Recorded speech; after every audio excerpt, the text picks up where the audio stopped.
This poem is read by an artificial intelligence software. Canto XIII. By Ezra Pound. Kung walked by the dynastic temple and into the cedar grove, and then out by the lower river, and with him Khieu Tchi and Tian the low speaking, and we are unknown. Said Kung, you will take up charioteering? Then you will become known, or perhaps I should take up charioteering, or archery, or the practice of public speaking. And Sulu said, I would put the defenses in order, and Khieu said, if I were lord of a province I would put it in better order than this is. And Tchi said, I would prefer a small mountain temple, with order in the observances, with a suitable performance of the ritual. And Tian said, with his hand on the strings of his lute, the low sounds continuing after his hand left the strings, and the sound went up like smoke under the leaves.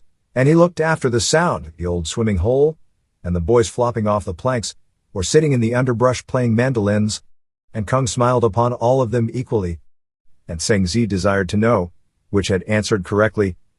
And Kung said, they have all answered correctly, that is to say, each in his nature. And Kung raised his cane against Yuan Zhang being his elder, or Yuan Zhang sat by the roadside pretending to be receiving wisdom. And Kung said, you old fool, come out of it, get up and do something useful. And Kung said, respect a child's faculties from the moment it inhales the clear air, but a man of 50 who knows nothing is worthy of no respect.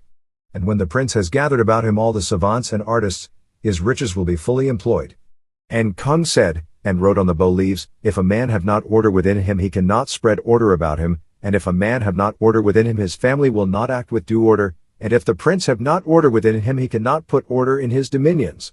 And Kung gave the words order and brotherly deference, and said nothing of the life after death. And he said, anyone can run to excesses, it is easy to shoot past the mark, it is hard to stand firm in the middle. And they said, if a man commit murder should his father protect him, and hide him? And Kung said, he should hide him. And Kung gave his daughter to Kongchong although Kongchong was in prison. And he gave his niece to Nanyang although Nanyang was out of office. And Kung said Wan ruled with moderation, in his day the state was well kept, and even I can remember a day when the historians left blanks in their writings, for things they didn't know. But that time seems to be passing.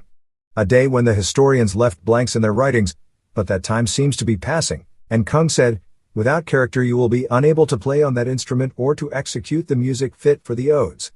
The blossoms of the apricot blow from the east to the west, and I have tried to keep them from falling.